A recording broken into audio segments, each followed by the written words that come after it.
dadanasin nyo din ang dinanas namin. Bakit ba may mga ibang magulang ang bitter naman? Kung ano man yung pinagdaanan mo, yung kahirapan mo, at ngayon mas ayos ka, hindi mo na rin inuulit kung anong mali ng mga magulang mo. O bakit kailangan mong ipadanas sa mga anak mo kung ano man yung naging kahirapan mo, kung pwede namang wala ng ganon. At hindi yung pang-i-spoil ha, hindi ko ibig sabihin na hindi natin sila pahihirapan sa mga bagay na dapat lang mahirapan sila. Pero may mga bagay na, wag na yun.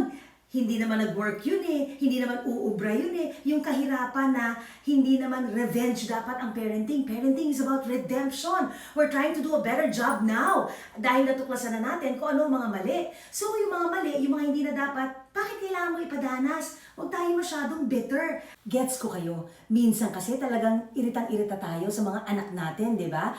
Ibang-iba nga talaga ang henerasyon ngayon. At gusto mo, maintindihan nila tayo na grabe yung hirap natin dati.